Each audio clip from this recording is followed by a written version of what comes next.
ரம்யா அண்ணத்துக்கிட்ட இப்போ எல்லா உண்மையுமே சொல்ல போறாங்க. அது மட்டும் இல்லாம, "உனக்கு எங்களுக்கு நடுவுல என்ன பிரச்சனை இருக்குன்னு சொல்லிட்டு உனக்கு தெரியுமா அன்னம்?" அப்படின்ற மாரி கேட்கும்போது, "அதெல்லாம் தெரியாது. நீங்க 2 பேரும் நல்ல ஃப்ரெண்ட்ஸ்ன்னு தெரியும். அது மட்டும் இல்லாம உங்களோட ஃப்ரெண்ட்ஷிப் வந்து பார்த்தீங்கன்னா, அவருக்கு தேவை." அப்படி இப்படிங்கிற மாரி தான் சொல்றாங்க.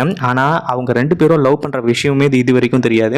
இதுதான் வந்து பார்த்தீங்கன்னா, கார்த்திக்கோட லட்சணம். அதாவது, "எங்களுக்கு நடுவுல ஃப்ரெண்ட்ஷிப் தான் இருக்குன்னு சொல்லிட்டு நீ நெனச்சிட்டு இருக்க. நாங்க 2 பேரும் எவ்வளோ வருஷமா வந்து பார்த்தீங்கன்னா, லவ் பண்ணிட்டு இருக்கோம்னு உனக்கு தெரியுமா அண்ணம்?" அப்படின்ற மாரி வந்து கேட்க ஆரம்பிச்சுறாங்க. இத கேட்டதுக்கு அப்புறமா என்ன பண்றது? ஏது பண்றதுன்னு அண்ணத்துக்கு ஒண்ணுமே புரியல. நீங்க சொல்றது எனக்கு ஒண்ணுமே புரியல அப்படின்ற மாரி சொல்லும்போது தான், இப்போ நம்ம ரம்யா இருந்துட்டு எல்லாத்தையும் விலாவாரியா சொல்றாங்க.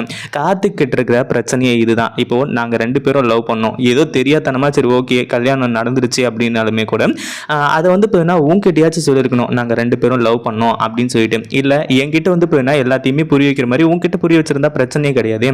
அப்படி இப்படிங்கிற மாரி வந்து சொல்றாங்க. இத கேட்கும்போது அண்ணத்துக்கு சரியான அதிர்ச்சி. ஏன்னா கார்த்திக்கும் இவங்க அதாவது ரம்யாவும் ஃப்ரெண்டு அப்படின்ற மாதிரி நினைச்சிட்டு இருந்தா லவ்வர்ஸ் அப்படின்னு தெரிஞ்ச உடனே என்ன பண்றது ஏது பண்றது அப்படின்னு சொல்லிட்டு வந்து தெரியாம திரு திருத்துன்னு முழிக்கிறாங்க. இதை பத்தி நீங்க என்ன நினைக்கிறீங்க? அந்த வீடியோ பிடிச்சிருந்தா லைக் பண்ணுங்க, ஷேர்